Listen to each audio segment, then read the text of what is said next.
자, 할렐루야, 반갑습니다. 저는 육교구를 섬기는 박춘석 목사고요.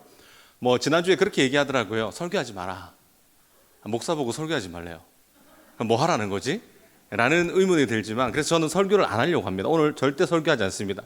설교를 하지 않고 제 삶에 일어난 간증도 저는 하지 않습니다. 그냥 제 삶에 일어났던 하나님이 행하셨던 일만 이야기할 거예요.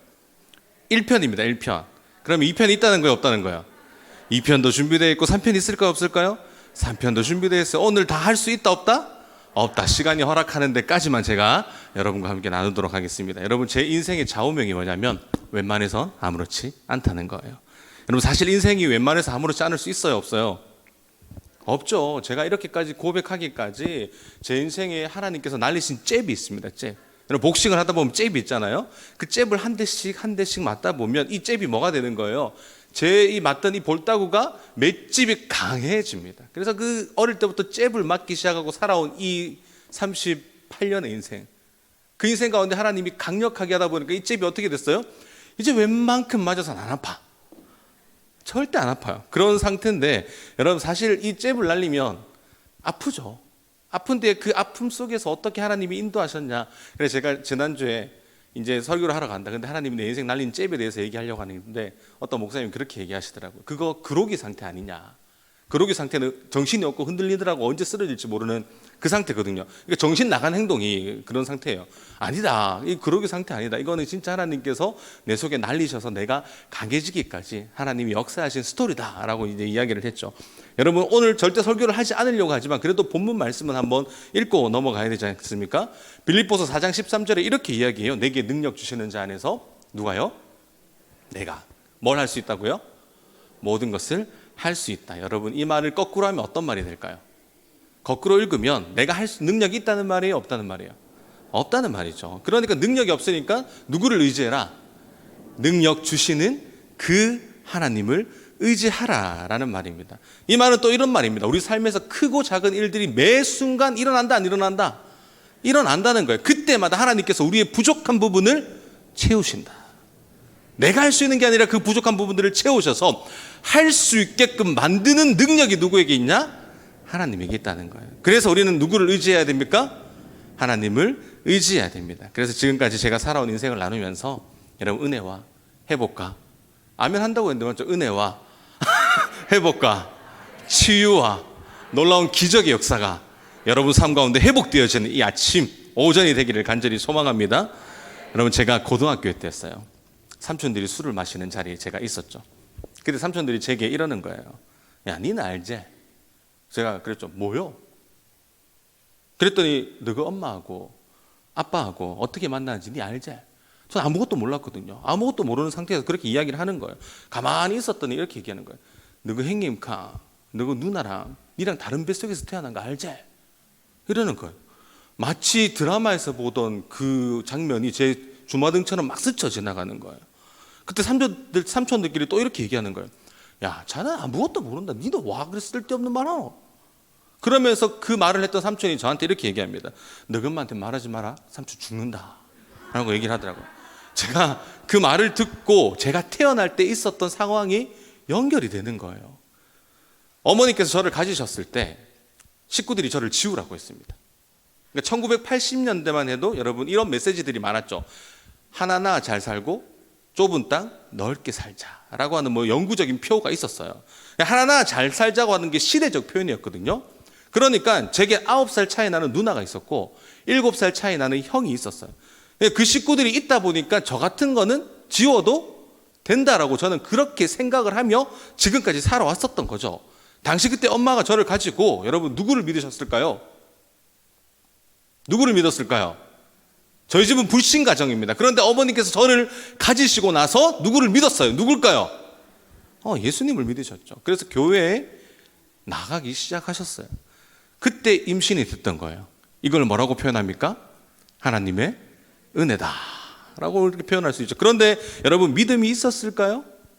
없었죠. 이제 막 믿기 시작했는데, 그러니까 엄마는 식구들에게 핍박에 못 이겨 갖고 저를 지우기로 결심합니다. 그리고 산부인과로 가죠. 산부인과로 가서 이 아이를 지우려고 왔다라고 하니까 병원장이 뭐라고 얘기할까요? 이 아이를 지우려면 뭐가 필요하다? 돈이 필요하다. 얼마가 필요할까요? 그때 당시 20만 원이 필요했던 거예요. 돈이 없어서 저를 지으러 갔는데 20만 원이 있었을까요? 없었을까요? 있었으면 제가 태어났을까요? 안 태어났을까요? 제가 여기서 설교를 할 수 있었을까요? 없었을까요?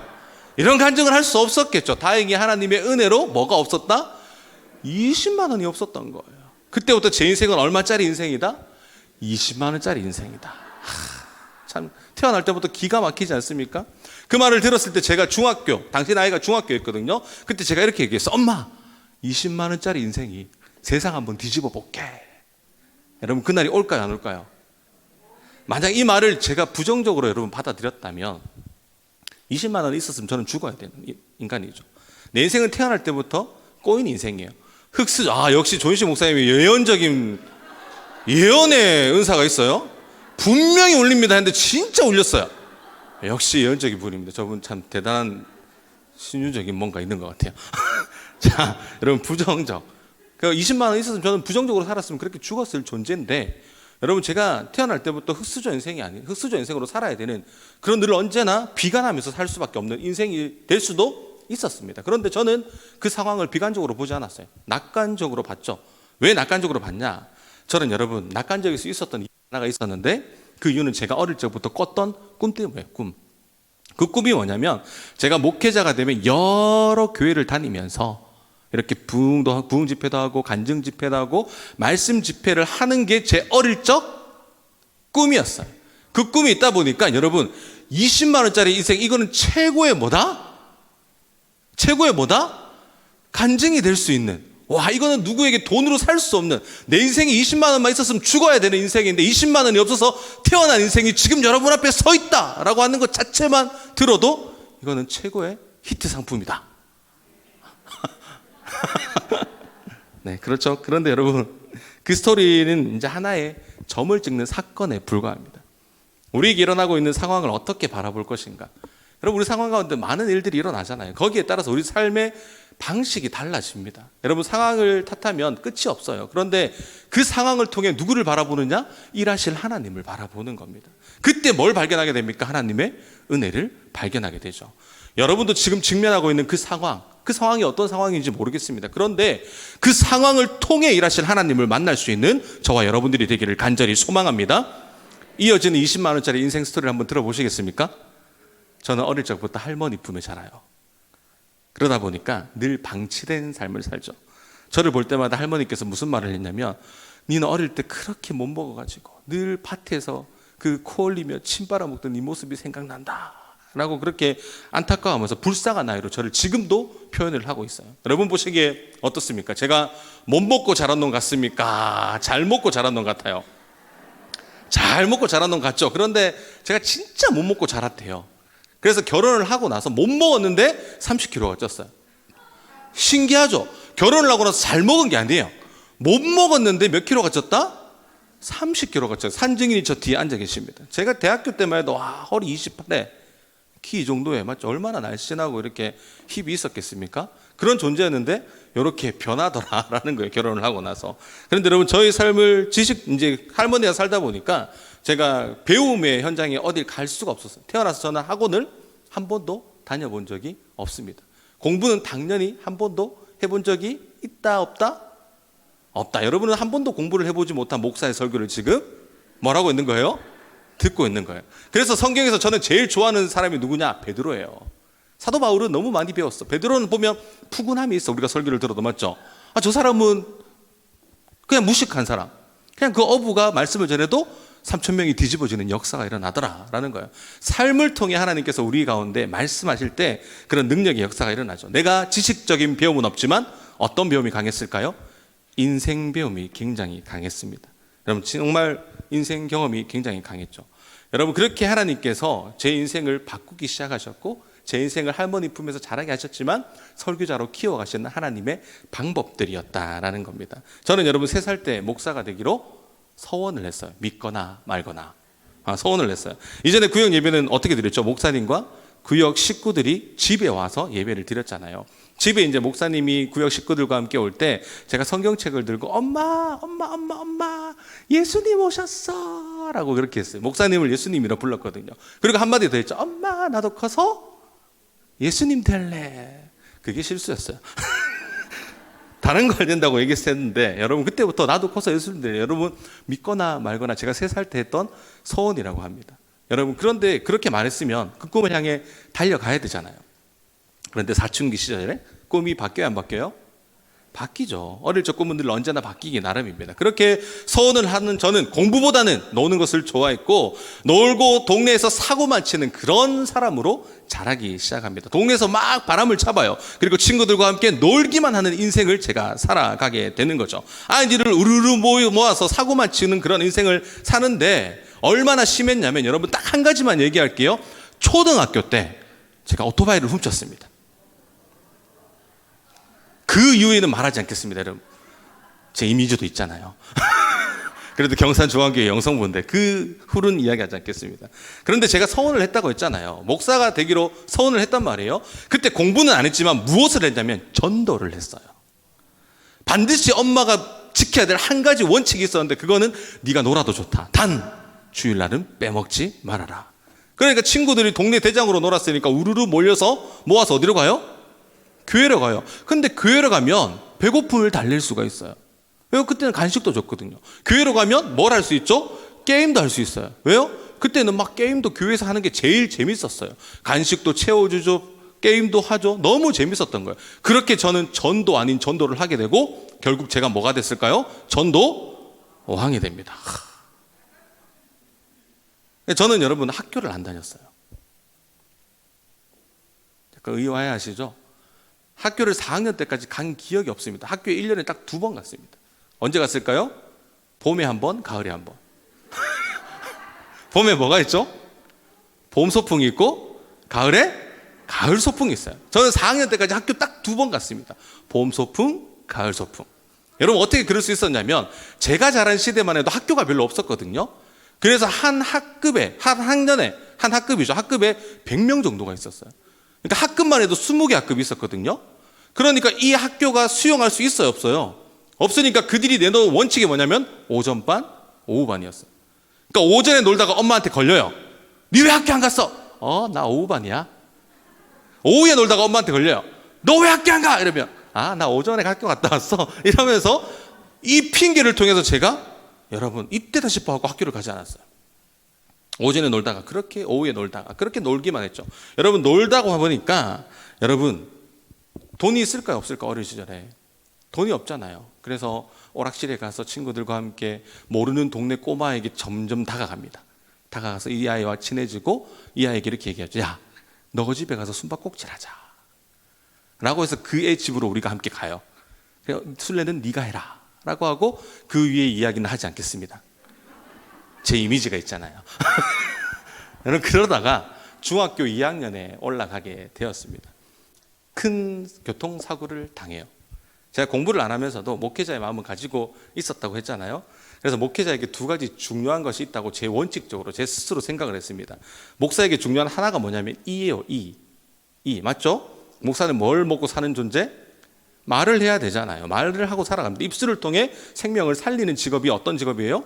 목회자의 직업이기 때문에요. 그런데 중학교 때 저는 큰 사고를 당해요. 고모가 강원도에서 이제 할머니 칠순 때 갔는데, 고모가 만취 상태가 되었어요. 술에 만취가 되었던 거죠. 그러니까 그때만 해도 이 만취 상태에서 운전을 하는 거는 비일비재했어요. 그 당시만 해도 누구나 만취 상태에서 운전을 했거든요. 그때 고모가 갑자기 자기 집으로 간다는 거예요. 사천에서 주문진으로 가는데 그 거리가 10분도 걸리지 않거든요. 그래서 나는 사촌들이 다 고모 집에서 컴퓨터 게임을 하고 있었기 때문에 저도 어떻게 그 차에 타고 가야 했습니다. 그리고 나서 고모가 만취 상태에서 막 몰고 가다가 갑자기 멀쩡히 서 있는 가로수를 들이박아요. 그런데 놀라운 건 고모는 안전벨트를 했어요. 고모는 멀쩡해요. 그 박음과 동시에 저는 조수석에 있는 그 콘솔을 그대로 들이박습니다. 들이박으면서 입술이 부딪히면서 입술이 다 터지게 되고, 앞니빨 3개가, 영구치아였던 이 앞니빨 3개가 날아가요. 그때 강릉병원에서 긴급하게 저는 이렇게 입술을 꼬매면서 수술을 하게 되고, 이 영구치아가 날아가다 보니까 중학교 2학년 때부터 저는 옆에 있는 영구치 2개를 갈아서 최종 5개가 보철로 살아야 되는 인생이 됩니다. 여러분 제가 제일 무서워하는 꿈이 뭔지 아세요? 남자들은 군대 재입대하는 꿈을 제일 무서워하거든요. 제가 꿈을 꾸면서 제일 무서워하는 꿈이 뭐냐면 설교 시간에 말씀 전하다가 입 빠지는 꿈이 제일 무서워요. 그러니까 여러분 상상해 보세요. 하나님은 살아있습니다. 살아계신 하나님께서 여호와에게 복을 주십니다. 근데 툭 튀어나왔다고 생각해 보세요. 저는 이런 꿈을 꾸면 와 정말 아찔해요. 여러분도 웃고 계시는데 진짜 그게 실제 상황에서 일어났다면 여러분 어떤 현상이 벌어지겠습니까? 그게 제일 두렵습니다. 그리고 제가 잘 웃지를 못해요. 여러분 웃음이 굉장히 많은 남자인데 잘 웃지를 못한 이유가 뭐냐면 제가 이 앞니가 깨졌거든요. 그러니까 웃음이 약간 연구 같아. 그래가지고 이 깨진 스토리도 있는데 오늘 시간상 다 할 수는 없을 것 같아요. 그렇게 되도록이면 웃음을 참으려고 그렇게 노력을 합니다. 근데 정말 신기한 것은 분명 의사 선생님이 그렇게 이야기를 했거든요. 이 이가 보철이 오래 가야 10년이다. 근데 제가 두 번째 보철이거든요. 근데 지금 15년이 지났는데도 빠지지 않고 있어요. 왜 하나님께서 빠지지 않게 하실까? 제 형편이 나아질 때까지 하나님이 기다려 주시는 것 같아. 이 일을 할 수 있는 돈이 채워질 때까지 기다려 주시는 것 같아요. 비록 제가 사고를 당해서 이런 평생 보철을 끼고 살아야 되는 이 인생이지만 이 때문에 저는 뭘 합니까? 기도를 해요. 어떤 기도를 한다고요? 하나님 내가 설교자인데 내가 누군가에게 복음을 전할 때 이 이가 걸림돌이 되지 않도록 붙들어 달라고 더 간절하게 저는 매일매일 기도할 수밖에 없는 상황으로 하나님이 바꾸어 주셨습니다. 부정적으로 보면 하나님 내 인생 어차피 목회 안 되는데 그냥 다른 노가다 하게 해주세요. 노가다 할 수 있을까요? 없을까요? 없어요. 왜 없냐면 제가 두 번째 생각하는 중심적인 게 뭐냐면 허리예요. 허리. 여러분 목사는 이렇게 어디서 설교를 해야 됩니까? 서서 설교를 해야 되잖아요. 여러분들은 말씀을 어떻게 하면 되죠? 앉아서 들어야 되잖아요. 앉아서 들어도 허리가 아파요. 맞죠? 서서 해도 허리가 아프단 말이에요. 저는 이 중요한 부분이 허리라고 생각을 하는데 제가 이 허리까지 고장이 납니다. 제가 어릴 때 험하게 놀아서 그런지 모르겠는데 저는 허리를 다쳐 수술을 했어요. 그러니까 앞입술을 꼬매는 수술을 했죠. 이제 허리를 꼬매는 수술을 해요. 수술 자국이 벌써 두 개가 있습니다. 이 허리가 다치는 과정도 기가 막혀요. 저는 어릴 때 공부 말고 뭘 했다고 했죠? 운동을 굉장히 잘했습니다. 좋아했고 잘했어요. 그래서 저는 이 군대를 갔는데 청송교도소 군악대로 가게 된 거예요. 청송교도소 가니까 군악대로 가니까 군악대는 뭘 좋아하는 사람을 좋아하냐? 운동 잘하는 사람을 굉장히 좋아했습니다. 저는 2교 때, 저희는 2등병을 2교라고 부르거든요. 2교 때부터 늘 고참들이 저를 데리고 운동하는 현장으로 막 갔어요. 어느 날 갑자기 고참이 저보고 농구를 하러 가자는 거예요. 여러분 여기까지 딱 스토리를 기억하십시오. 농구를 하러 가자고 했어요. 그런데 이 스토리를 말하기 전에 그 전에 스토리를 하나 이야기를 해야 돼요. 제가 2교 때 전국 교도소배 축구대회가 있었습니다. 뭐가 있었다고요? 전국 교도소배 축구대회가 있었는데 이 축구대회가 어떤 축구대회냐면 이 영남권에 있는 지역들, 부산에 있는 사람들은 부산에 있는 교도소들끼리 여기 있는 경북에 있는 사람들은 경북에 있는 사람들끼리 예선전을 치러요. 예선전을 치르고 그 예선전에서 1등한 사람들이 용인에 있는 그 법무부 거기 가서 전국에서 올라온 팀들이 1위 팀들이 시합을 합니다. 마치 챔피언스 리그처럼. 제가 그 청송교도소 대표로 뽑혔던 거예요. 와, 놀랍지 않습니까? 2교 때 유일하게 저만 축구선수로 뽑혀요. 여러분, 그런데 아이러니하게 전국 대회 나갔는데 우승을 차지합니다. 누가 있었으니까요, 그 팀에? 그 팀에 누가 있었어요? 한국 사람만은 끝까지 들어야 돼요. 우승을 하게 돼요. 그런데 아이러니하게 5게임을 해서 우승을 했거든요. 그런데 저는 한 경기도 출전하지 않습니다. 왜냐고요? 2등병에게는 기회를 안 줬거든요. 그래서 저는 당당하게 포상휴가 4박 5일짜리를 받습니다. 그때 깨달았죠. 열심히 안 해도 된다. 그렇지, 열심히 안 해도 된다. 잘하는 팀에 포함만 돼 있으면 된다. 공짜로 훈련을 하는 기간 동안 2교 때 막 놀았고요. 전국으로 막 흩어지니까 막 맛있는 것도 먹고 그렇게 하다가 한 경기도 뛰지 않고 포상휴가를 줍니다. 그런데 지나고 보면 이게 다 하나님의 계획이 있었던 거예요. 그냥 계획이 아닌 거예요. 포상휴가를 주신 이유가 있었던 거예요. 어느 날 고참이 농구하러 가자 했잖아요. 농구하러 갔는데 공이 제 앞에 슬로비드처럼 떼굴떼굴 굴러오는 거예요. 정말 여기서부터 떼굴떼굴 굴러오는 거 저는 여기서 허리를 숙여서 잡았어요. 잡은가 동시에 뭐가 왔을까요? 하늘에서 번개가 치듯이 지지직 하는 거예요. 제 허리 쪽으로. 아, 이거 뭔가 이상하다. 그래서 딱 공을 튕기는데 안 되겠는 거예요. 고참에게 좀 몸이 안 좋은 것 같다. 그래서 가야 되겠다. 라고 하고 제가 막사로 들어갔습니다. 그리고 그때는 괜찮잖아요. 자고 일어나는 새벽에 이제 초소에 나가야 되는데 그때 못 일어난 거예요. 안 일어나요. 움직여지지가 않는 거예요. 그래서 아침에 의무관을 찾아가기 위해서 교도소 안에 들어갑니다. 저희는 교도소 안에 의무소가 있었거든요. 교도소 안에 들어갔는데 그 의무사가 뭘 했냐면 재소자들하고 저희하고 같이 봤어요. 그러니까 우리가 누구 취급받는 거예요? 재소자 취급받는 거예요. 그러니까 우리를 그냥 허리 아프다고 왔으니까 이게 엄살 피네 이러면서 뭐 여기 한번 뚝뚝 치더니 입실 2주 이러고 끝나는 거예요. 2주 동안 저는 내무반에 있으면서 디스크가 터져버렸어요. 4번, 5번이 터져버린 거죠. 그때 제가 가지고 있는 게 뭐였죠? 군대에서 안 보내주니까 하나님이 저를 위해서 뭘 예비했죠? 포상휴가. 한 게임도 안 뛰고 포상휴가 그걸 써서 제가 병원에 가게 되고 그 병원이 왔던 것이 경대병원에 오게 되죠.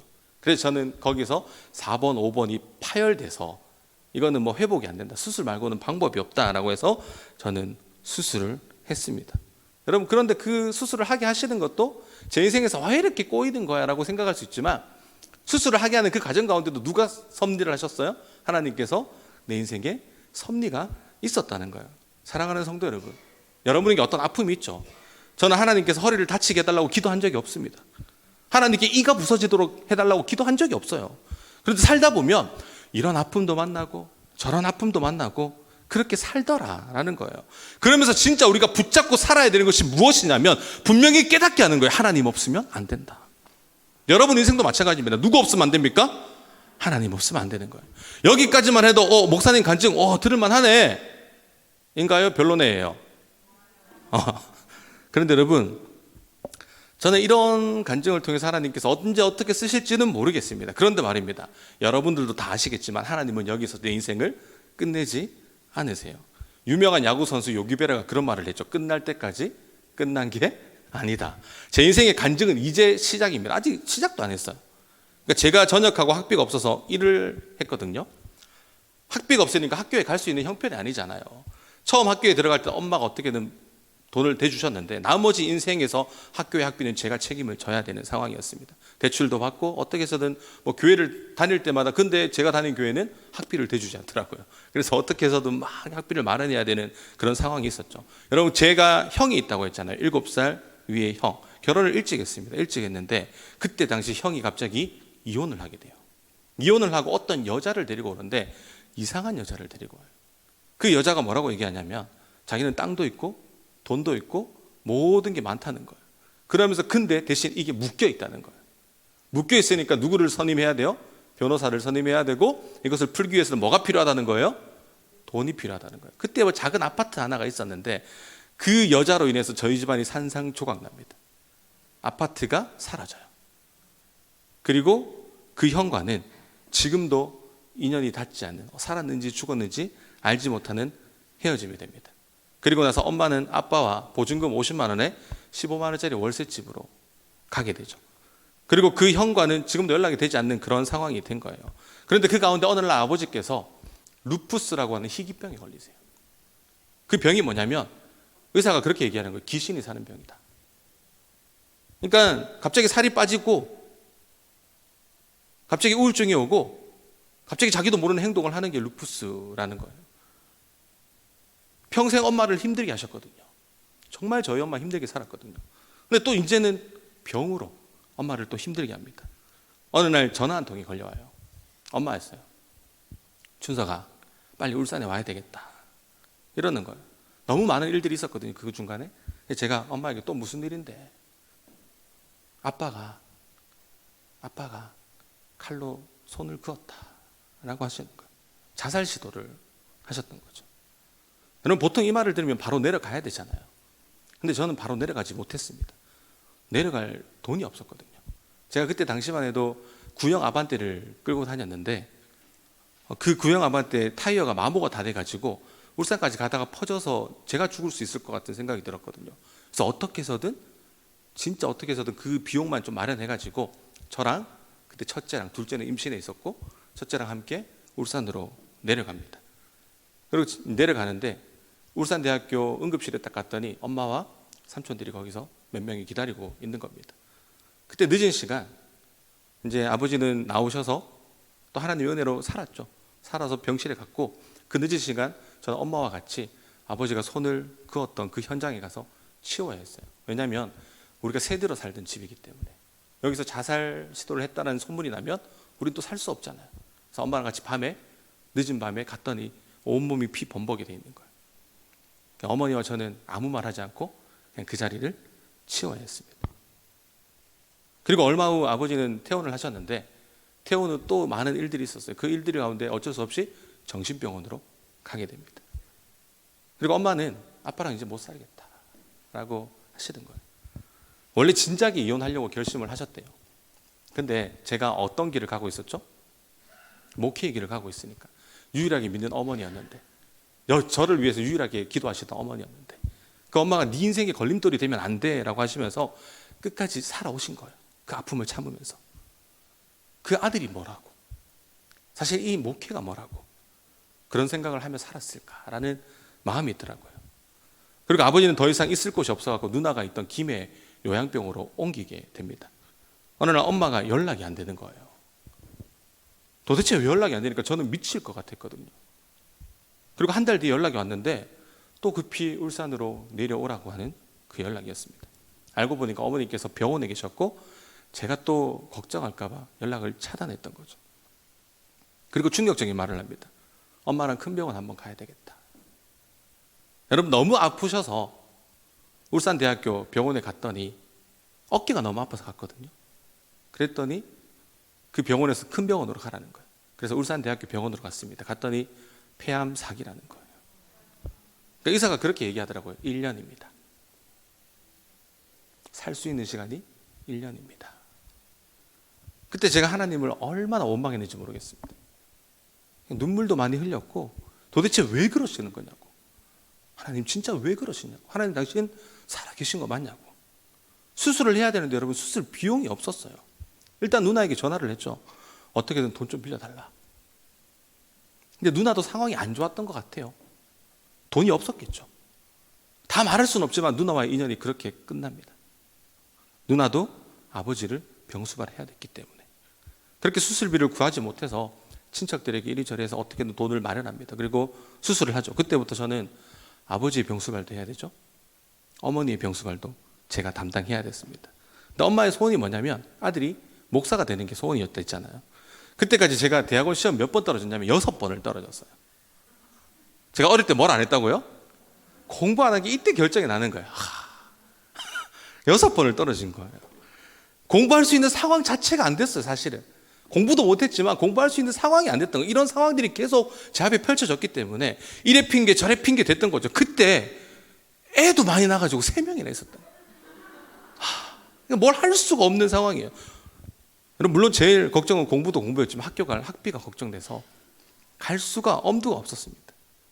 그런데 지금 생각해 보면 물론 그때 엄청 힘들었거든요. 어떻게 살았는지 기억이 안 나요. 저는 카드가 없어요. 카드를 끌어서 한 3개월 할부, 6개월 할부, 저는 이걸 이해를 못합니다. 어떻게 하는지도 아직도 이해를 못해요.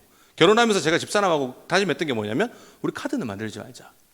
있으면 있는 대로, 없으면 없는 대로 그렇게 살자라고 저희 부부가 다짐을 했어요.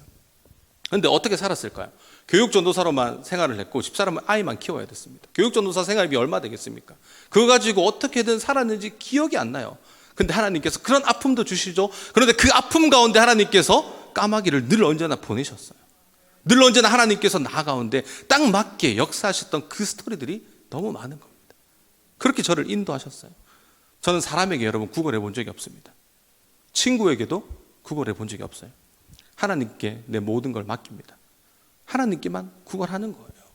내가 길댈 수 있는 유일한 은행이 있다면 스카이뱅크. 그거 말고는 없어요. 제가 지금 가진 뱅크도 뭐 믿을 게 못 돼요. 그러니까 어디 뱅크가 있는 거예요? 스카이뱅크가 있는 거예요. 기도하면 하나님이 일하십니다. 그래서 오늘 이런 간증을 나눌 수 있었으면 좋겠는데 벌써 시간이 많이 가서 이런 하나님의 역사의 현판은 다음에 2탄 때 나누도록 그렇게 하겠습니다. 여러분, 제가 그렇게 엄마는 1년 선고를 받고 저는 총신대학원에 들어가게 돼요. 1년 선고를 받고 제가 공부하고 있을 때 또 한 통의 전화가 걸려와요. 엄마였죠. 아들 미안해, 내려와야 되겠다. 그러면서 엄마가 엄마가 암이 전이가 됐대 이라는 거예요. 그래서 제가 엄마 어디 전이가 됐는데 다리에 전이가 되었다는 거예요. 그러니까 저는 용인에서 동생 차를 빌려갖고 5시간 운전하면서 울산까지 내려가는데 그때 비가 억수같이 왔거든요. 제 눈에서 눈물도 억수같이 흘려졌습니다. 정말 그때도 원망과 불평뿐이었던 것 같아요. 그리고 그때부터 엄마는 걸을 수가 없었어요. 어느 순간부터 머리카락이 빠지기 시작했고요. 휠체어를 타거나 제가 부축을 해야지만 걸을 수 있었습니다. 학교에서 뭐 당연히 공부 못했겠죠. 학교를 갈 수가 없었으니까. 그렇게 시간을 보내던 중에 교회 집사님 한 분과 연결이 되어서 그 집사님이 근무하는 대구 저쪽 북구에 있는 한 병원에 어머니를 모시게 됩니다. 그런데 갑자기 또 울산에 내려갔더니 암이 뇌에 전이가 된 거예요. 그래서 엄마는 제 이름도 기억하지 못하는 상황에 이르게 되죠. 어느 날 대구에 있던 그 병원에서 울산에 정기검진을 받으러 가는데 이모가 보자는 거예요. 그래서 만났죠. 만났더니 제가 이렇게 얘기하는 거예요. 춘성아, 네 형들 있는 거 아나?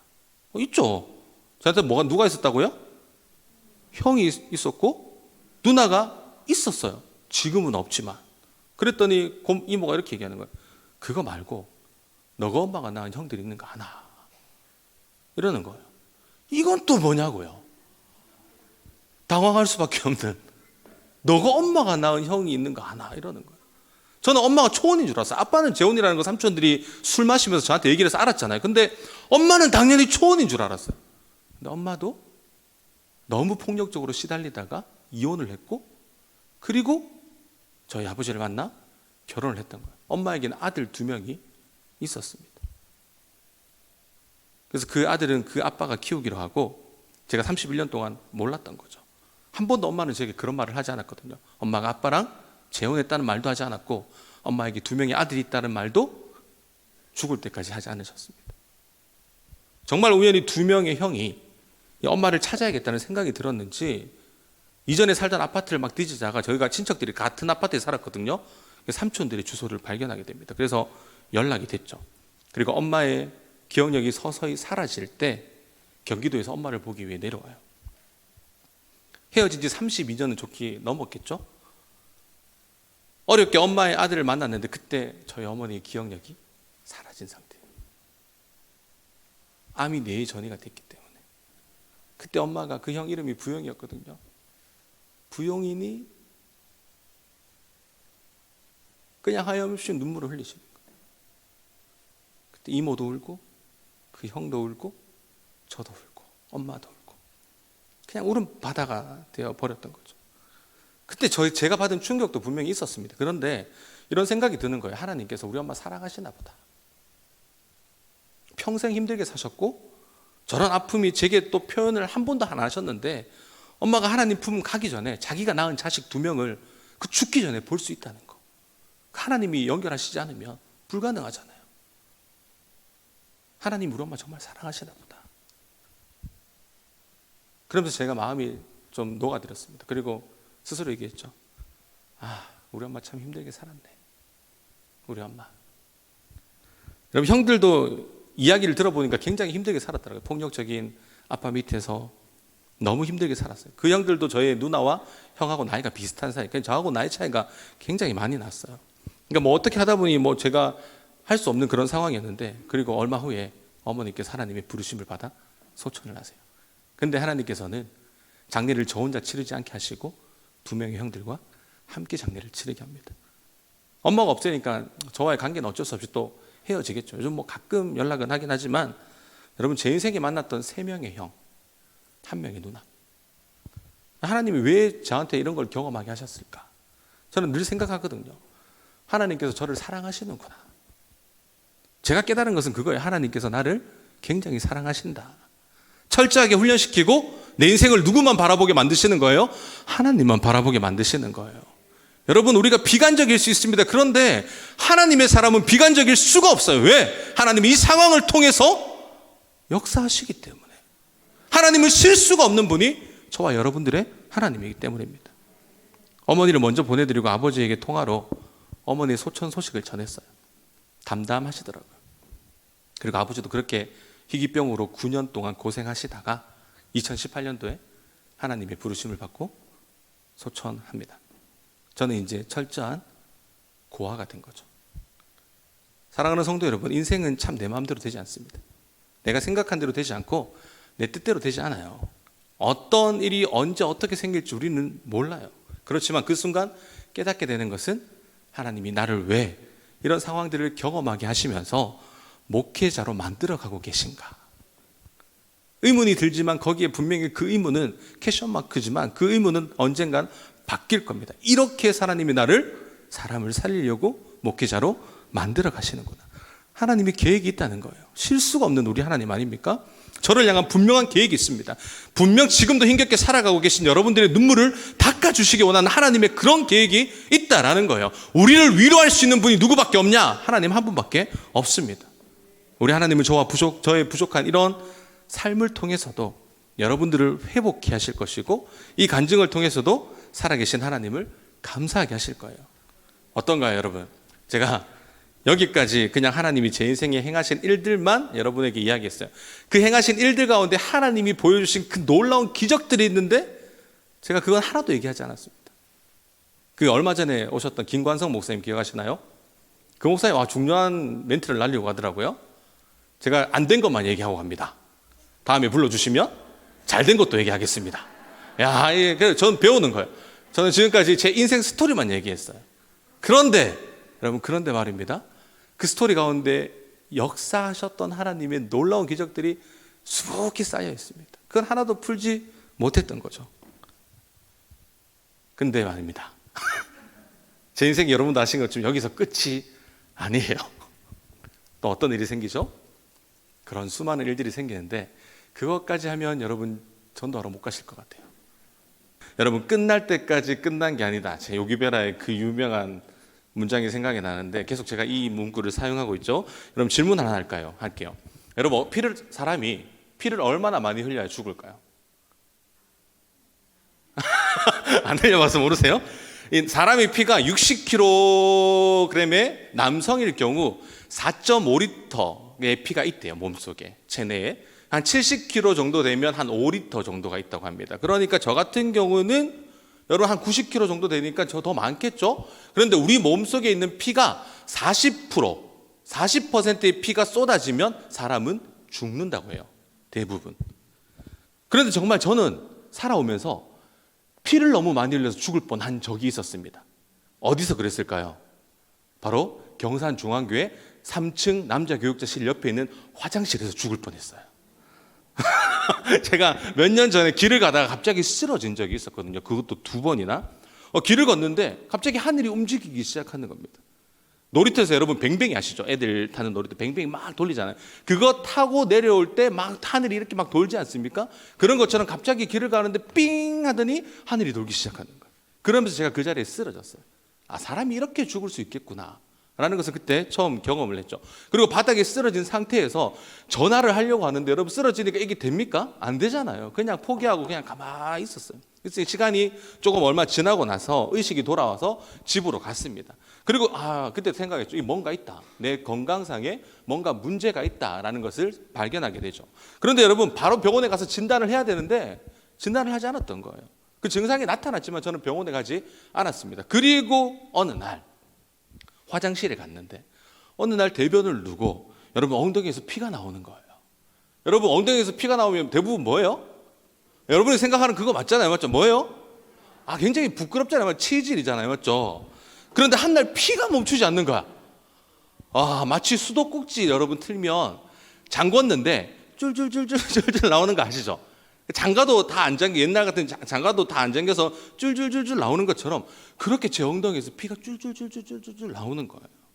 그런데 마침 그때 뭐가 없었냐? 그때도 핸드폰이 없었던 거예요. 그러니까 연락할 수가 없죠. 속으로 피가 멈추겠지. 이게 얼마나 나오겠어 라고 그렇게 생각을 했습니다. 그런데 갑자기 30분이 지났는데도 피가 안 멈춰요. 문득 여러분, 제가 지난주에 삶을 잠시 나눴잖아요. 제가 그런 고난과 그런 역경과 그런 환경 속에서 살아오면서 하나님께서 어떤 해결책 버티며 지금까지 살아왔는데 여러분, 일부지만 지금 시간을 버티며 그때까지 살아왔단 말이에요. 그렇게 살아왔는데 저희 최후가 어떻게 되냐? 경산중앙교회에서 피를 많이 흘려 죽은 목사가 되다. 여러분 이렇게 쓰러질 수는 없잖아요. 하나님이 이렇게 보내시면 안 되잖아요. 여러분 생각해 보세요. 제가 화장실에서 한번 머릿속으로 그려보세요. 화장실에서 피를 많이 흘려서 쓰러졌단 말이에요. 누군가가 저를 발견합니다. 그리고 주보에 이렇게 적힌 거예요. 박춘성 목사 소천. 이렇게 광고가 뜨면 여러분 사람들이 뭐라고 하겠습니까?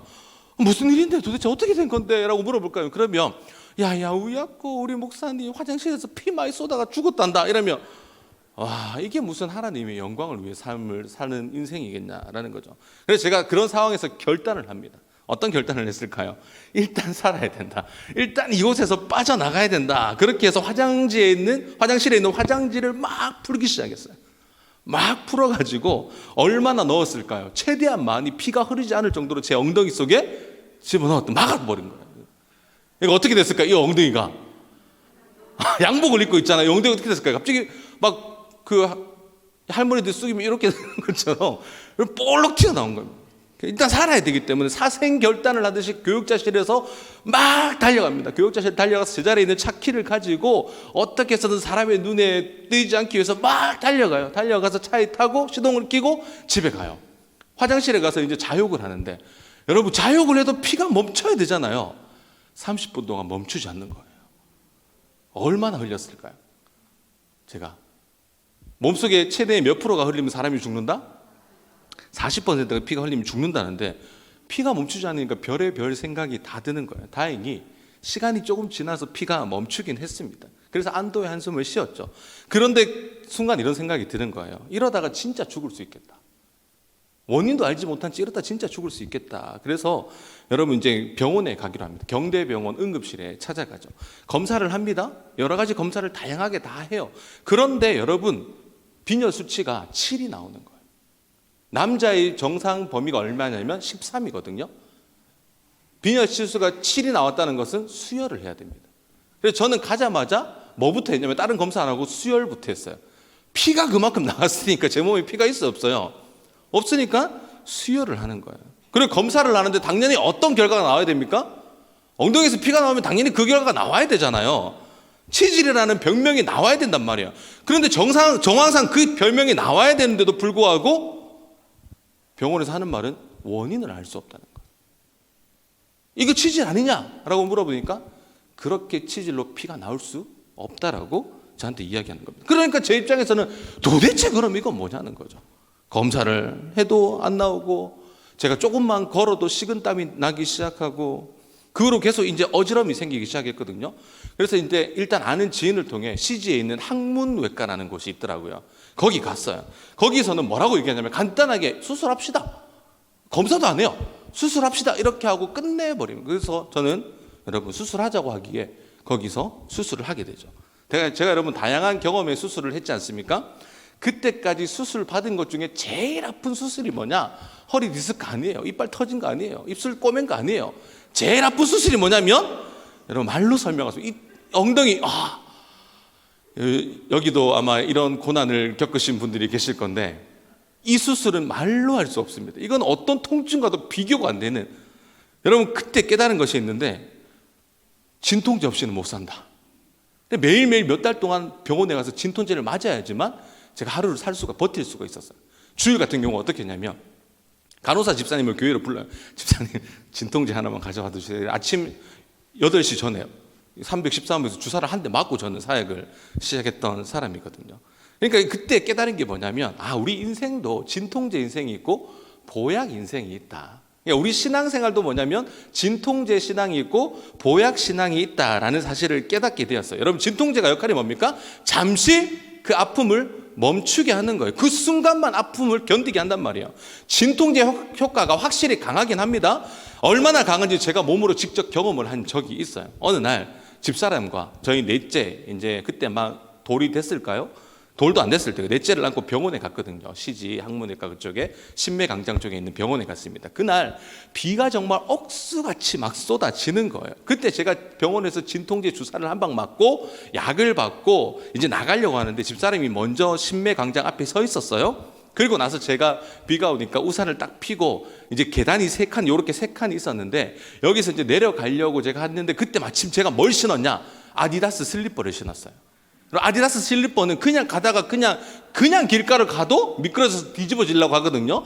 그때 마침 제가 진통제를 맞았죠. 아디다스 슬리퍼를 신었죠. 우산을 펴고 한 걸음 여기서 내려가는데 어떻게 됐을까요? 이 큰 거구가 하늘 위로 붕 떠버린 거예요. 그때 아이를 안고 있던, 비가 억수같이 쏟아지죠. 그때 아이를 안고 있던 저희 집사람이 뭐라고 했을까요? 여보! 하면서 개성을 지르니까 그 개성 소리에 신매광장에 있던 모든 사람들이 시선이 어디로 고정됩니까? 하늘에 붕 떠있는 저를 다 쳐다보기 시작하는 거예요. 그때 저는 정말 마치 그 사람들이 이렇게 슬로 비디오처럼 다 보이더라고요. 하면서 저는 붕 떴잖아요. 떴는 그 순간에 쿵 하고 떨어졌어요. 우산은 뒤집어졌죠. 우리 집사람은 야바 하고 막 개성을 지르고 있죠. 아이는 막 안겨가지고 뭣도 모르고 그 소리에 놀라갖고 울고 있죠.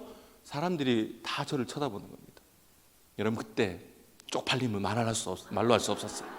얼마나 쪽팔렸는지 벌떡 일어나가지고 뒤집어진 우산을 다시 펴고 집사람에게 가자 라고 해서 빨리 그 광장을 떠났던 기억밖에 없습니다. 그런데 여러분, 신기한 게 있어요. 안 아파. 그렇게 떨어졌는데 안 아파. 여러분, 제가 안 아플 수 있는 이유가 뭘까요? 그 전에 뭘 맞았죠? 확실한 진통제를 맞았던 거예요. 야, 이게 진통제 효과다. 이 큰 거구가 하늘 위로 떠서 붕 떨어졌는데도 안 아파요. 언제 아플까요? 진통제 효과가 끝나는 그때부터 꼬리부터 시작해가지고 엄청난 아픔이, 고통이 있었죠.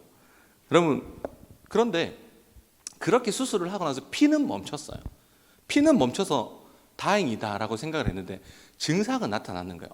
어지러움 증상, 그 다음에 조금만 걸어도 식은땀이 나는 증상. 우리 여러분, 전도대에 섬기는 2명의 목사님이 계시죠. 정말 축구를 잘하세요. 여러분 아시나요?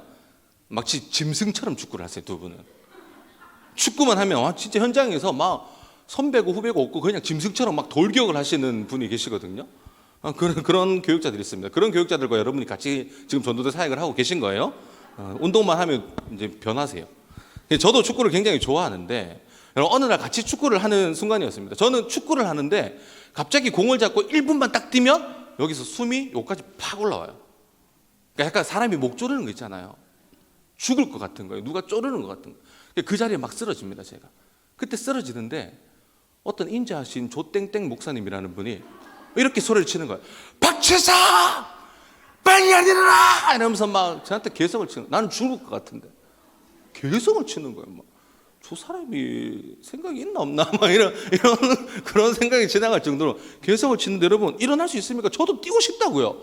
저도 뛰고 싶고 때리고 싶고 잘하고 싶단 말입니다. 근데 1분만 뛰어도 숨이 여기까지 올라오니까 바닥에 누워서 뒹구르는 거, 심장을 잡고 뒹구를 수밖에 없었습니다. 죽을 것 같은 이런 상황. 이 상황이 되니까 또 어떤 생각이 드냐? 이러면 진짜 죽을 수 있겠다. 계속 제가 인생에 진짜 죽을 것 같은 인생을 만나는 거예요. 진짜 죽을 것 같다. 그래서 병원에 가서 약이라도 타보자. 일단 이 엉덩이 했는데 원인을 몰랐잖아요. 그냥 꼬맨 거예요. 피가 나니까 일단은 임시 처방으로. 근데 여러분, 이 꼬맨 것도 하나님의 계획이 있었던 거예요. 꼬맸단 말이에요. 그래서 이제 약이라도 타먹자는 마음으로 시지에 한 병원을 갑니다. 사월에 있는 병원을 가죠. 사월에 병원에 가니까 증상을 이야기하는데 의사가 뭐라고 이야기하냐면 큰 병원으로 가라. 이건 여기서 어떻게 할 수가 없다. 아무런 처방도 내리지 않고 이야기만 듣고 큰 병원으로 가라는 거예요. 그럼 제가 도대체 어디 병원으로 가면 됩니까? 라고 했더니 파티마 병원으로 가라는 거예요. 그래서 제가 파티마 병원으로 갔죠. 한참을 기다리다가 호흡기 내과에서 진료를 받는데 청진기로 제 가슴 소리를 들어보더니 순환기 내과로 가라는 거예요. 그래서 제가 순환기 내과로 가서 또 그 의사를 만나서 또 이렇게 제 증상을 보더니 이거 검사를 하려면 한 3주 정도 걸린다. 그러지 말고 지금 응급실로 바로 가서 다시 접수를 해라. 그리고 오늘 안에 검사를 하고 원인이 뭔지 다 밝히고 가자라는 거예요. 저는 정말 축복의 메시지였어요. 아무런 증상을 알 수 없는 그때 그 한 의사가 오늘 안에 해결합시다라고 하는 그 축복의 메시지가 저한테 들려온 거죠. 그래서 저는 응급실로 갔습니다. 응급실에 가서 진찰을 받고 진료를 받는데 검사를 하는데 또 의사가 원인을 잘 모르겠다는 거예요. 그러니까 원인을 알 수 없는 병을 하나님이 저한테 주셨던 거죠. 제 몸에 분명히 나타나는 증상이 있어요, 없어요? 있잖아요. 피도 나고 어지럽고 식은땀도 나고 숨도 제대로 못 쉴 것 같은 이 원인이 있었단 말이에요. 근데 도대체 검사만 하면 왜 이런 증상을 알 수 없는 이제 아이러니한 상황이 된 거죠. 길을 가다가 제가 쓰러진 적도 있단 말입니다. 피가 멈추지 않아 수혈을 받은 적도 있어요. 호흡이 곤란해서 식은땀을 흘린 적도 있단 말이에요. 이런 상황은 분명하게 있는데 병원에서는 알 수 없다, 모르겠다. 그 말만 하니까 또 별의별 생각이 다 나죠. 그러면서 별의별 검사를 정말 다 했습니다. 다 하고 나서 심도자실에서 심장 초음파 검사를 하는데 갑자기 선생님이 주치의사한테 긴급하게 전화를 하는 거예요. 빨리 오시라.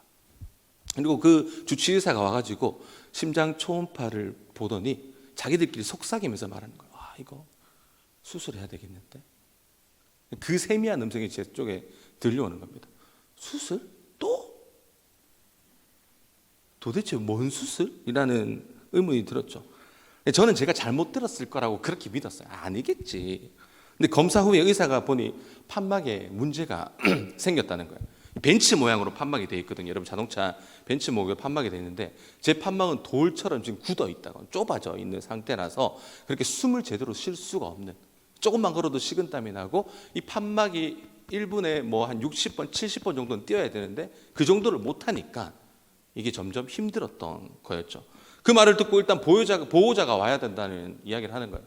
그래서 제가 또 아내에게 전화를 했죠. 아내에게 얼마나 나쁜 남자입니까, 맞죠? 여보, 수술을 해야 한대. 하는데 저 경상도 남자거든요. 수술을 해야 되는데 갑자기 눈물이 핑 돌면서 그 침대에 누워가지고 눈물이 닭똥 같은 눈물이 쏟아지는 거예요. 이 말을 하고 있는 제가 비참한 거죠. 그리고 아내는 아이 때문에 아이들 4명이 있잖아요. 어떻게 다 놔두고 와요. 그래서 어쩔 수 없이 친구가 와서 수속을 하고 제가 입원을 하게 됩니다. 그리고 수술을 했죠. 저는 정말 어떻게 보면 저희 아내에게 굉장히 나쁜 놈이에요. 여기 여성분들이 굉장히 많으신데 굉장히 나쁜 남자, 그 나쁜 남자가 뭐 차도남이게 아니라 진짜 나쁜 놈이에요. 얼마나 나쁜 놈이냐면 제가 25살에 결혼을 했잖아요. 교육전도사 시절에 모아놓은 돈 한 개도 없고 25살에 아직 대학교 졸업도 안 했어. 여러분 그런 남자에게 여러분 시집 오시겠습니까? 오실 사람 손? 아무도 없잖아요. 여러분 아무도 없어요. 아무도 없는데 저희 집사람이 시집을 온 거예요. 이렇게 아무것도 없이 빈털터리로 시집 와갖고 제가 무슨 돈으로 결혼합니까? 저희 집사람이 어린이집 선생님을 했거든요. 그러니까 학교를 졸업하고 어린이집 선생님을 하면서 돈을 한 1,000만 원 정도 모아놨더라고요. 그럼 그걸로 결혼하자 라고 해서 제가 아내 빌어먹어가지고 그걸로 결혼을 하게 된 거예요. 아무것도 없는 놈한테. 저희 집사람 여러분 아시는지 모르겠지만 굉장히 미인입니다. 키도 크고요, 굉장히 이쁘고요. 지금은 좀 살이 쪘지만 지금 살을 빼고 있는 가운데 있거든요. 굉장히 미인인데 그 여자가 저 같은 놈을 선택한다는 것은 이건 하나님의 은혜가 아니고서는 불가능한 일이에요. 그런 불가능한 일이 저한테 펼쳐졌잖아요. 그런데 그렇게 시집을 왔는데 제가 뭘 경험하게 해주죠? 지난주에 있었던 가정의 그 모든 문제를 함께 경험하게 돼요. 그리고 왔더니 뭐만 나와요? 만 나와요. 저는 4면 타석 홈런을 친 남자입니다. 대단하죠? 3연년생 여러분 들어보셨습니까? 3연년생 26세 하나? 27에 하나? 3연년생을 놓으니까 제 인생의 거의 20대는 키우는 거예요. 끝났어요. 집사람과 가정에 일어나는 일은 뭐 그렇다 해요. 그렇다 칠 수 있잖아요. 그런데 이렇게 아픈 진단을 받으니까 제가 얼마나 미안했겠어요. 제가 언젠가 성공이라는 단어는 좀 그렇지만 그때가 되면 고생한 거 다 갚아주고 싶죠. 아내에게. 나중에 제 아내를 보면 여러분 그냥 아무 말 하지 마시고 사람 부족한 종 하나 살린다 생각하시고 손만 꼭 잡아주세요. 말하지 마세요. 힘들었죠. 이 말 하지 마시고 그냥 손만 꼭 잡아주면 우리 집사람 뭐야? 이렇게 생각할 수 있는데 여러분 아시겠죠? 사모님 그렇게 힘들었다면서요. 그런 말 하시면 안 됩니다. 아시겠죠? 그렇게 혹시나 여러분 그런 상황이 오면 그렇게 손을 잡아주시는 게 종 하나 살린다 생각하시면 될 것 같아요. 그렇게 저는 혹시나 해서 아는 지인을 통해 서울의 아산병원으로 가게 됩니다. 아산병원에 갔더니 또 검사를 받죠. 거기서도 동일하게 한마디를 하는데 수술 말고는 방법이 없다는 거예요. 원래 판막이 좁아지는 경우는 대부분 여러분 나이대 70대, 80대가 판막이 좁아들어서 뭐 시술을 하거나 수술을 해야 된다고 해요. 수술 말고는 방법이 없대요. 그래서 제가 물었죠. 그러면 여기 아산병원에서 받는 거랑 대구에 내려가서 수술을 받는 거랑 차이점이 뭡니까? 라고 물었더니 차이점이 크게 없다는 거예요. 크게 없다면서 하는 말이 뭐냐면 거기 우리 서울 아산병원은 이 가슴을 개용해야 되잖아요. 요만큼 찢고 밑에는 요만큼 찢는다. 이게 무슨 차이가 없냐고요. 가슴을 찢는데 서울 아산병원은 요만큼만 찢는데요. 근데 대구나 이런 지방에 가면 얼만큼 찢는다고요? 요만큼 찢는다는 거예요. 또 생각을 했죠. 요만큼과 요만큼의 차이. 근데 여러분, 제가 뭐 가슴을 여러분 앞에 펼칠 겁니까? 아니잖아요. 요만큼 찢든 요만큼 찢든 저한테는 도찐개찐이에요. 상관없는 거예요. 그래서 차후를 생각하니까 이 수술을 하고 나서 병원에 가서 약도 받아야 되죠. 그리고 제가 수술 후에 저를 간호해 줄 사람도 있어야 되죠. 이 아이 4명을 놔두고 올 수도 없는 상황이죠. 막 복잡하더라고요, 상황이 이리저리. 그래서 서울은 안 되겠다. 그럼 대구에 가서 받아야 되겠다 해서 대구 경대병원에서 저는 수술을 받기로 이렇게 결정을 합니다. 여러분, 그렇게 저는 제 인생의 심장 판막 수술을 하면서 제 한 뼘? 요 정도, 요만큼 더 오겠다. 여기에 갈라져 있고 여기 이제 튜브를 넣는다고 2개를 뽕뽕 뚫었어요. 저는 요 모양이 있죠. 요즘에 이 모양이 얼마나 유용하게 쓰임 받는지 모르겠어요. 어떻게 쓰임 받냐면, 제가 이제 제 가슴을 늘 집에서 이렇게 펼치고 제가 만지면서 기도하고 있거든요. 하나님 잘 아물게 해주세요 하면 저희 넷째가 와요. 자동차를 붕붕붕붕 하면서 와요. 그래서 아빠의 가슴 부위에 보니까 길이 나 있어. 맞죠? 짜이니스가 길이 나 있잖아요. 그게 길인 줄 알고 붕붕.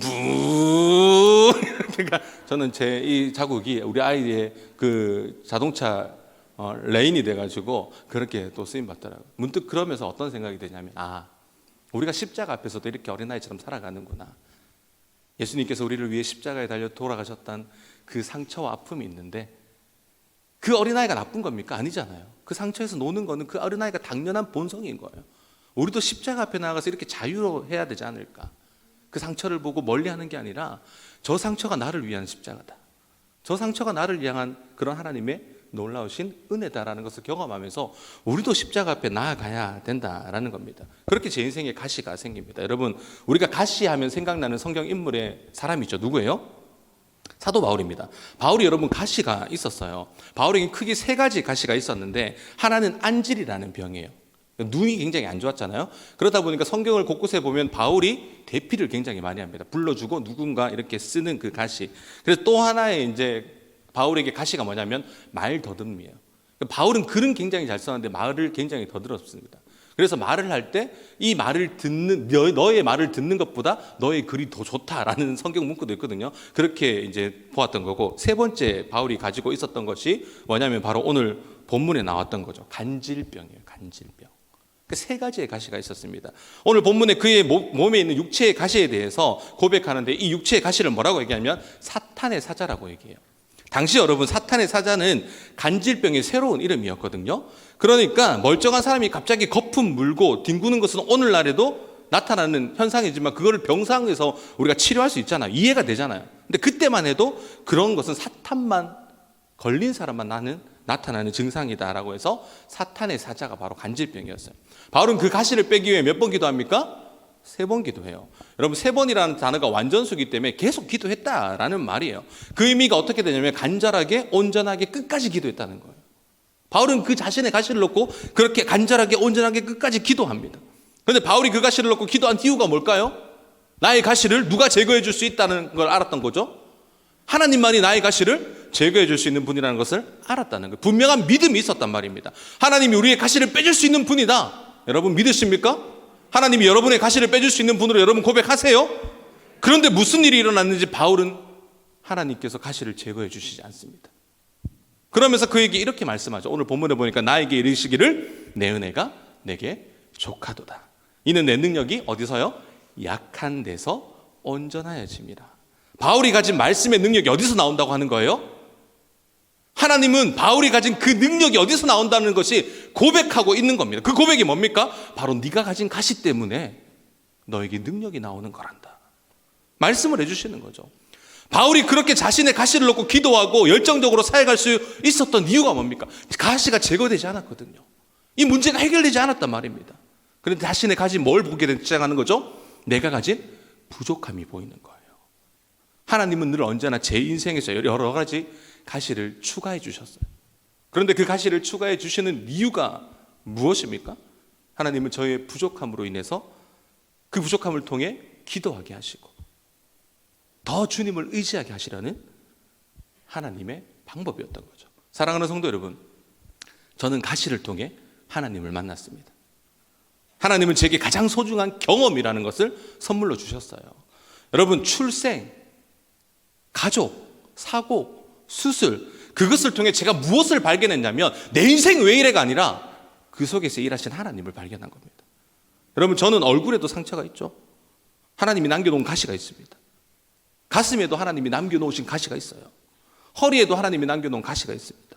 엉덩이에도 하나님이 남겨놓은 가시가 있어요. 제게 여러 가지 가시가 있단 말이에요. 그러니까 그 가시가 나를 넘어뜨리거나 나를 쓰러뜨릴 수 없는 이유가 뭡니까?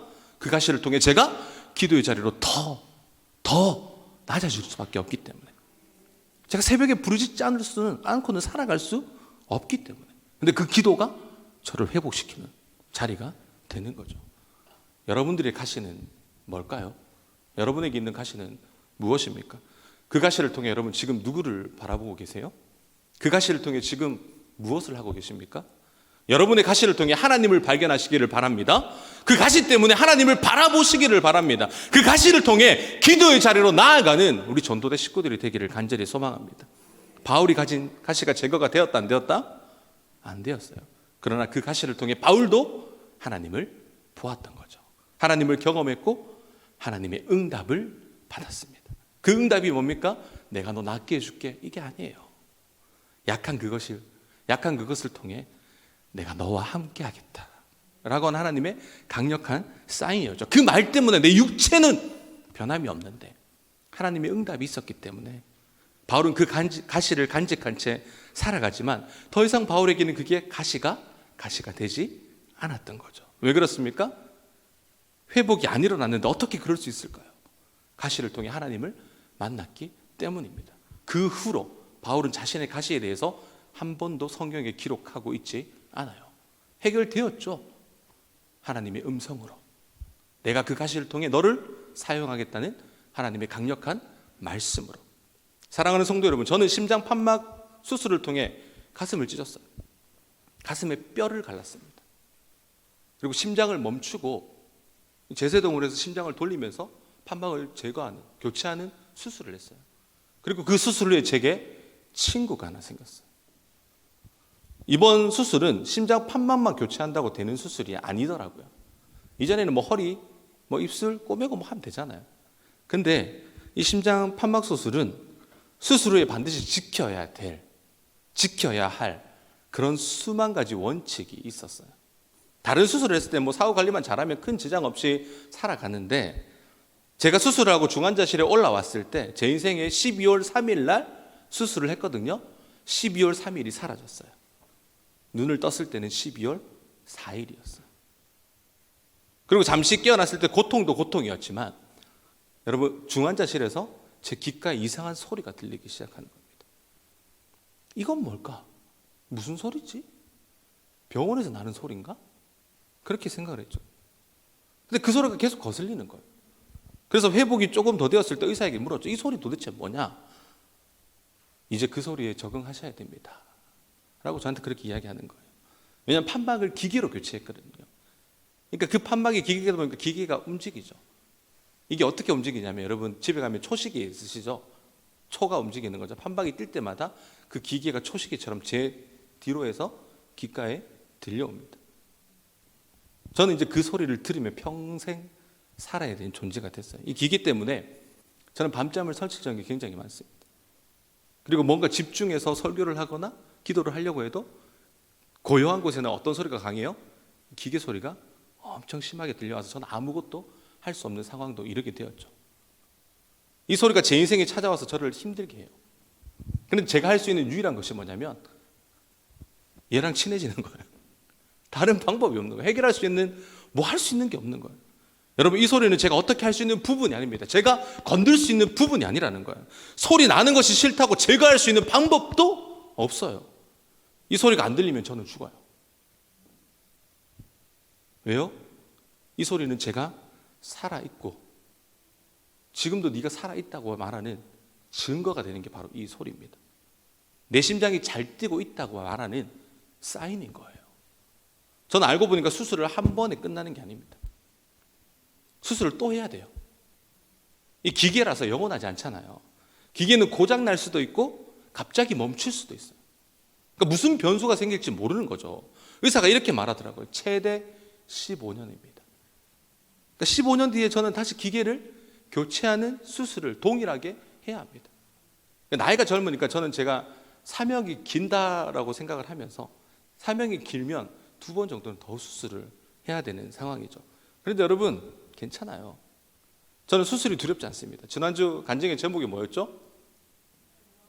웬만해선 아무렇지 않다. 여러분 오늘 제목이 뭡니까? 가시를 통해 하나님을 만났다. 하나님은 제게 가장 강력한 간증으로 제 심장을 건드셨어요. 그러니까 웬만해선 아무렇지 않을 수 있도록, 여러분 지난주 얘기했잖아요. 웬만하면 아무렇지 않을 수 있도록 제 인생에서 작은 잽들을 계속 날린 거예요. 그러면서 저를 훈련시킨 거죠. 갑자기 강력한 카운트 펀치를 저에게 날리면 제가 쓰러져서 일어날 힘이 없잖아요. 그렇게 하나님이 만드신 것이 아니라 인생의 약간의 잽들을 통해서 제 심장을 통해 하나님께서 그것을 이겨낼 수 있는 사람으로 만들어 가셨다는 거예요. 저는 그 심장을 가시라고 했습니다. 이 심장을. 그 가시를 통해 저는 살아계신 하나님을 만났고 살아계신 하나님을 더 의지하는 사람이 된 거죠. 제가 의지해야 될 이유가 뭘까요, 여러분? 사람이 살다 보면 죽고 싶을 때 있잖아요. 한국의 자살률이 1등 아닙니까? 제 삶 하루하루가 죽음의 문턱에 있다고 해도 저는 틀리지 않다고 이야기를 할 수 있어요. 그러니까 기계가 멈추면 죽습니다. 그리고 제 핸드폰에 10시만 되면 알람이 울려요. 매일 밤 10시. 그러면서 그 알람을 울리면서 이 핸드폰이 뭐라고 얘기하냐면 이렇게 얘기하는 것 같아요. 주인님, 약 먹을 시간입니다. 10시만 되면 와파린이라고 하는 약을 평생토록 먹어야 돼요. 그 약은 이 제 심장에 피가 응고되지 않도록 만들어주는 역할을 하거든요. 저를 보호해주는 약이죠. 여러분, 저는 피곤하다고 일찍 잘 수가 없습니다. 왜요? 시간이 정해져 있기 때문에. 그 시간을 제가 정한 게 아니라 병원에서 그렇게 정해줬습니다. 혹시나 제가 어디 다른 곳을 갔을 때 약을 챙겨가지 않아도 저는 큰일이 나요. 그 약이 떨어져서 병원에 안 가도 저는 큰일이 납니다. 제가 어딜 지나가다가 피가 나도 큰일이 나요. 저는 이 피가 나면 피가 응고되지 않는 제 역류하고 있기 때문에 어딘가에 피가 나면 멈추질 않습니다. 이것을 멈추려면 경대병원 응급실로 가야 돼요.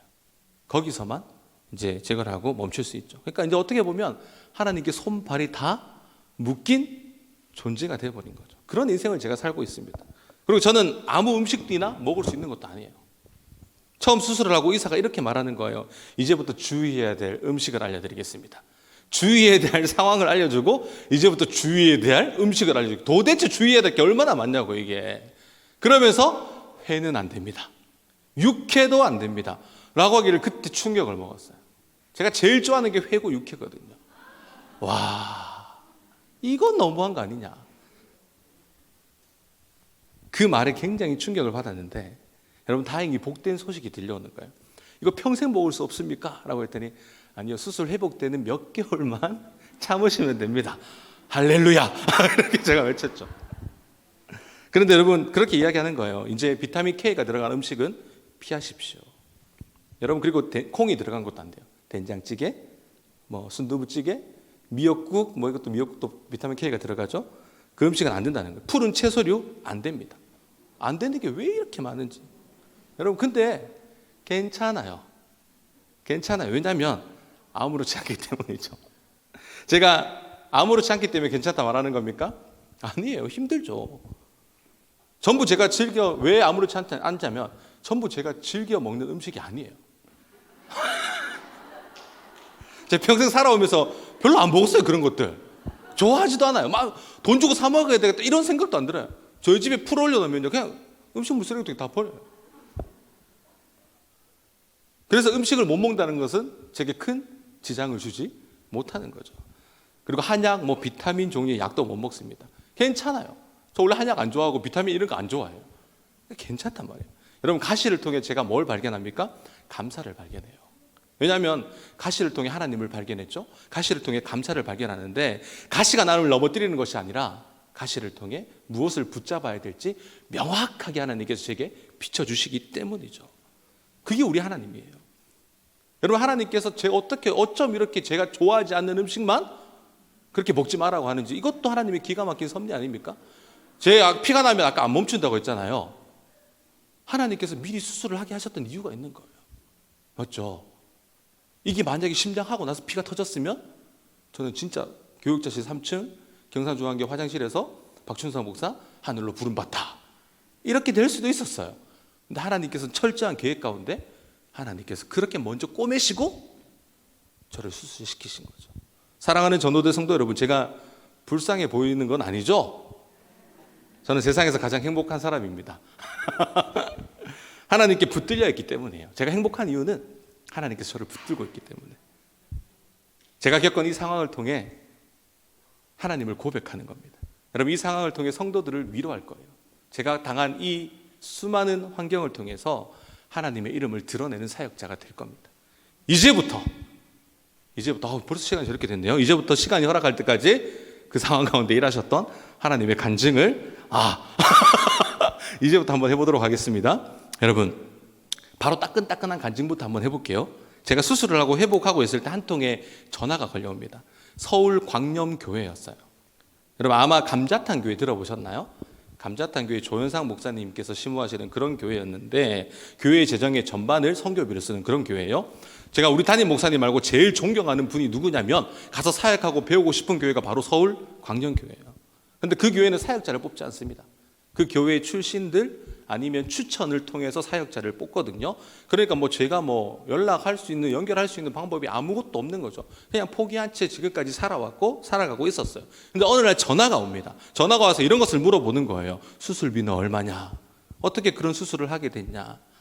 교회는 어떤 도움을 받았냐? 이런 걸 묻더라고요. 그런 내용이었어요. 거기에 대한 답을 해주고 전화를 끊었습니다. 그런데 또 다시 전화가 와서 담임 목사님께서 우리 교회가 조금이나마 목사님을 돕고 싶다, 저를 돕고 싶다 라는 말을 하는 거예요. 도움을 주기 위해서 여러 정보가 필요하니까 그 정보에 대한 내용을 좀 워드로 쳐서 보내달라. 제가 써서 보내줬죠. 그리고 또 전화가 옵니다. 그 교회 담임 목사님이었어요. 조윤상 목사님께서 전화가 왔던 거죠. 제가 2002년도였을 거예요. 개강 수련회 때 그 목사님이 강사로 오셨는데 말씀의 은혜를 받고 저분의 팬이 된 거죠. 그래서 제가 생각하는 원픽, 정말 가고 싶은 교회가 뭐냐면, 친구들한테 그렇게 얘기했어요. 나는 서울 광염교회는 무조건 간다, 어떤 일이 생겨도. 근데 갈 기회가 없잖아요. 그리고 정말 생각지도 못하게 그 목사님과 어떻게 된 거예요? 2021년도에 통화를 하게 된 거예요. 그리고 그 교회에서 주는 후원금이라고 해야 되나? 지원을 받게 되었습니다. 여러분, 제가 그런 일이 일어나리라 생각을 했을까요? 저는 한 번도 생각해 보지 못한 제게 그런 상황들이 일어난 거예요. 전혀 알지 못했습니다. 그런데 그런 일이 일어난 것은 뜻밖의, 제가 수술하기 전에 페이스북에 글을 하나 남겼거든요. 이 글을 보시는 분들은 부족한 종을 위해 함께 기도해 주세요. 이 내용의 글이었어요. 기도 요청의 글이었죠. 거기에 형편이 어떠니 그런 내용이 전혀 없었습니다. 그냥 수술을 하는데 잘할 수 있도록 제 아시는 분들은 기도해 주세요, 이거였어요. 역시나 이번에도 하나님은 전혀 뜻밖의 방법으로 저를 위로하셨습니다. 어떻게 보면 이런 간증을 허락하셨죠. 저는 지금 광명교회에서 통해 돈을 후원받았다 이런 얘기를 하는 게 아니에요. 그 교회가 어떻게 저를 알았고 그 돈이 어떤 돈인지 알았을 때 얼마나 하나님께서 저를 사랑하시는가. 정말 불가능한 사실인데 이걸 어떻게 깨닫게 하셨는가. 서울 광명교회 게시판에 올라온 글을 제가 읽어드릴게요. 그대로. 얼마 전 거주지를 저 천국으로 옮긴 목사님이 있었습니다. 우리 성도님 아버지입니다. 아버지 장례를 마치고 아들 성도가 100만 원 수표 3장을 봉투에 담아 교회를 찾아왔습니다. 이 목사님은 90세가 넘어서도 정정하게 사역했습니다. 목사님은 천국으로 이사하기 얼마 전까지도 복음을 전했습니다. 아버지 장례식을 마치고 아들은 이렇게 살며 사역하게 하신 하나님의 은혜에 감사하며 300만 원을 하나님께 드렸습니다. 혹여 몸이 아픈 목사님이 있다면 이 돈으로 치료를 받고 회복되어 아버지처럼 건강하게 오래오래 사역했으면 하는 마음을 그 헌금에 담아 드렸습니다. 오늘 이 300만 원을 들고 아픈 목회자를 두루 찾았습니다. 이 목사님을 통해 얼마 전 심장 대동맥 판막 수술을 받은 박춘성 목사님 이야기를 들었습니다.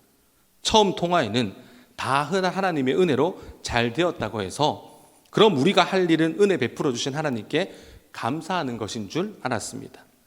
그래도 다시 한번 연락해 보라고 말했습니다. 조윤상 목사님이 그 본부 목사님한테 이야기를 한 거예요.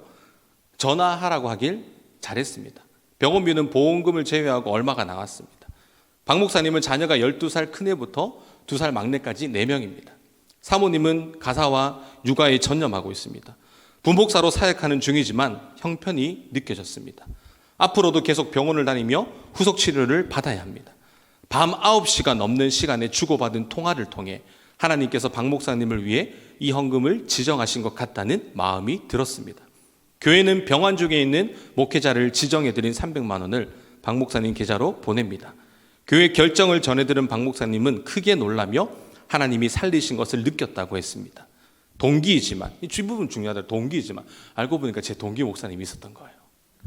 동기이지만 자주 만나지도 못한 이 목사님을 통해 자신의 소속 교회에 전해지고 야밤 지원으로 이어져 어리둥절했습니다. 박 목사님은 제가 한 말이죠. 이번 수술 과정을 통해 언젠가는 나와 같은 아픔을 가진 사람을 살리는 역할을 감당해야 하겠다는 생각이 들었다고 했습니다.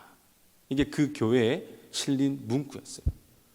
여러분, 제가 다녔던 그 신학대학원의 동기가 거기 있었던 거죠. 그런데 그 목사님이 저의 소식을 듣게 되었고 그 소식이 마침 그때 교회에 알려졌던 거예요. 그 순간에. 여러분, 밤중에 이게 모든 게 일어나는 사건이거든요. 여러분, 제가 이야기를 했습니까? 저는 그때 수술이 다 회복돼 가는 과정 속에 있었습니다. 여러분, 누가 하셨을까요? 사람이 했을까요? 하나님이 하셨죠. 그렇게밖에 저는 설명할 수가 없습니다. 제가 아플 때 저를 정말 많은 분들이 기도로서 후원해 주셨고 물질로도 도와주셨거든요. 그 모습을 지켜보던 우리 교회 권사님 한 분께서 그 권사님 뭐라고 얘기했냐면, 목사님, 이번에 목사님 아프고 난 거 그 후에 성도들의 그 모습을 보니까 하나님께서 목사님을 얼마나 사랑하시는지 제가 봤다라고 고백을 하시더라고요. 여러분, 제가 뭐 아픈 것밖에 더 있었습니까? 근데 하나님께서 부족한 저를 통해 행하셨던 그런 일들을 통해 누군가는 하나님을 보게 되더라. 누군가는 하나님이 역사가 일어나게 하시더라 라는 거예요. 여러분, 제게 있던 그 가시는 다른 모습으로 하나님을 비추는 형상이 될 겁니다. 한 가지 간증만 더 하고 오늘 마무리하도록 할게요. 3편은 이제 또 안 하고 싶어요. 다음 주 혹시 또 시킬까 봐. 여러분, 제가 집사람과 결혼해서 아이를 놓고 얼마 후에 첫째를 놓고 집에 쌀이 떨어진 거예요. 여러분, 쌀이 떨어졌죠. 쌀이 떨어지면 어떻게 돼요? 마트 가서 사 먹으면 되잖아요.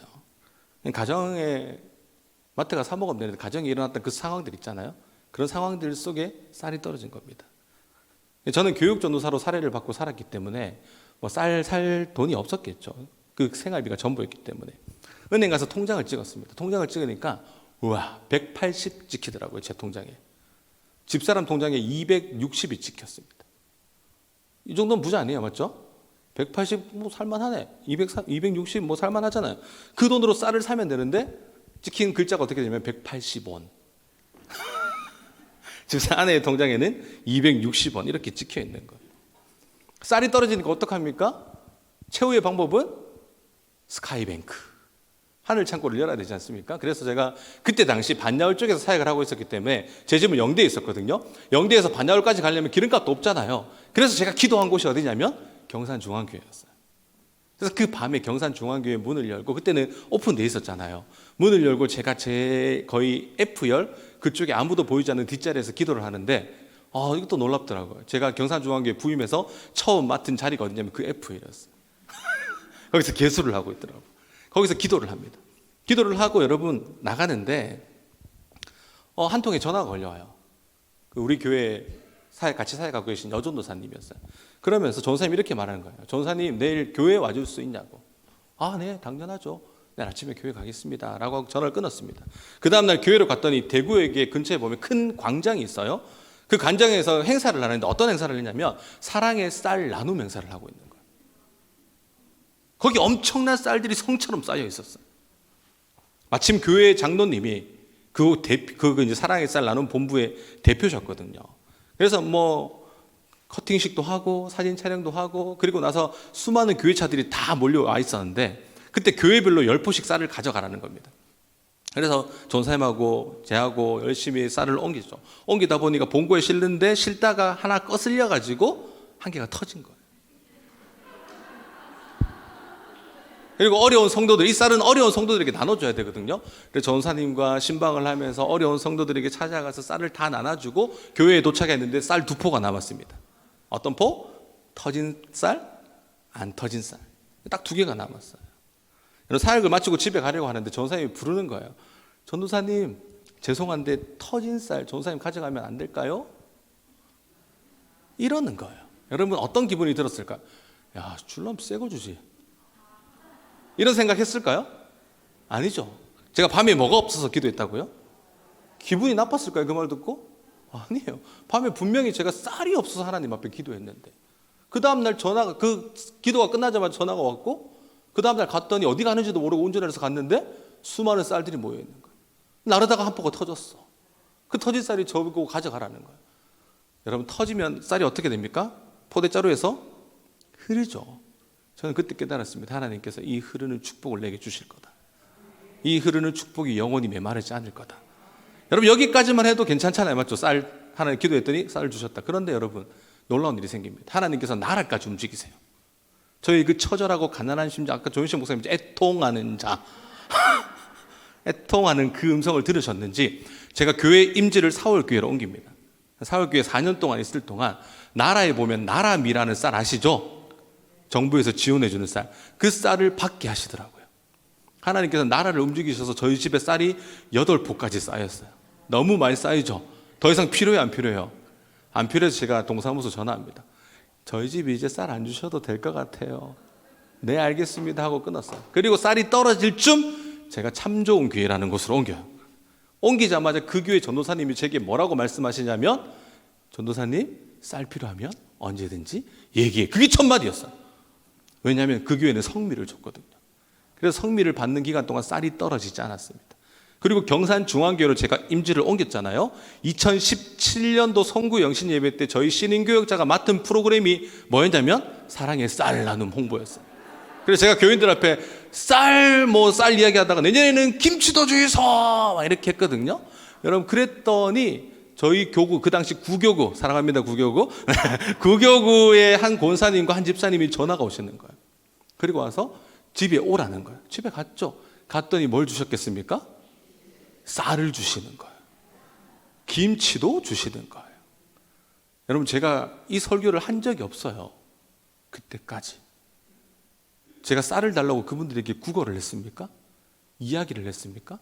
단 한 번도 하지 않았는데 그 10여 년 전에 처절하고 가난했던 제 심정의 기도를 저는 그렇게 고백합니다. 하나님께서 제가 죽어서 천국 가는 그날까지 우리 집에 쌀 떨어질 일이 없도록 만드실 거다. 여러분, 여기서 끝나면 재미가 없잖아요. 끝까지 현재 진행형으로 되고 있습니다. 저희 집사람이 가끔 이렇게 얘기해요. 자기 혼잣말로 그렇게 얘기해요. 이제 쌀 살 때 됐는데. 저희 집사람 진짜 무섭거든요. 왜냐하면 기도를 제가 볼 때 안 하는 여자예요. 죄송하지만 사모지만 기도를 안 하는 여자란 말이에요. 그런데 집에 없잖아요. 그러면 외쳐요. 참치가 떨어졌는데 하면 누군가 참치를 줘. 나 돈이 필요해 이러면 정말 누군가가 돈을 줘요. 무서운 여자예요. 그래서 갑자기 쌀 떨어. 제가 이거 캡처해서 여러분에 보여주려 했는데 시간이 없어서 캡처를 못했어요. 그렇게 계속 이야기하면서 지내왔는데 우리 집 사람이 쌀 떨어질 쯤 됐는데 라고 하면 그 다음날 제게 문자 한 통이 옵니다. 쿠팡. 누구께서 택배를 보내셨습니다. 그리고 그 택배가 뭘까요? 쌀이에요. 우리 집사람이 말하면 그 다음날 문자가 와요. 이거 제가 했나요? 그 집사님은 우리 교구 집사님도 아니세요. 그래서 제가 그 집사님한테 집사님 감사하다고 이렇게 이야기하면서 이런 스토리를 얘기 안 해줘. 감사하다고 이제 이야기를 했는데 그 집사님 그냥 갑자기 생각났대요. 생각나게 하시는 분도 누구다? 하나님이시다. 처절한 기도를 들으신 분도 누구다? 하나님이시다. 지금도 진행되고 앞으로도 진행될 겁니다. 저는 여러분들에게 쌀을 보내달라고 이야기를 하는 게 아니에요. 안 주셔도 돼요. 이제 쌀 사 먹을 돈 있어요. 그런데 하나님은 우리의 그 가난하고 처절한 기도에 작은 거 하나라도 애통하며 부르짖을 때 하나님의 역사가 일어납니다. 여러분, 지금도 힘들고 어렵고 그런 순간을 살아가시는 분들 계시죠? 여러분, 그때 우리가 붙잡아야 될 게 뭐냐면 하나님의 은혜예요. 저는 이번 특별 새벽 부흥회가, 이번 전도대에서 준비하는 문화 행축이 저 같은 영혼을 살리는 그런 놀라운 역사가 일어나는 여러분들 되셨으면 좋겠습니다. 여러분들이 티켓을 받고 오는 사람 가운데 그런 기적의 역사가 일어났으면 좋겠어요. 여러분, 다음에 이것보다 더 따끈따끈한 것들이 많이 있는데 그거는 제가 좀 유명해지면 할게요. 이 시간 우리 말씀을 기억하면서 찬양하며 나아가겠습니다.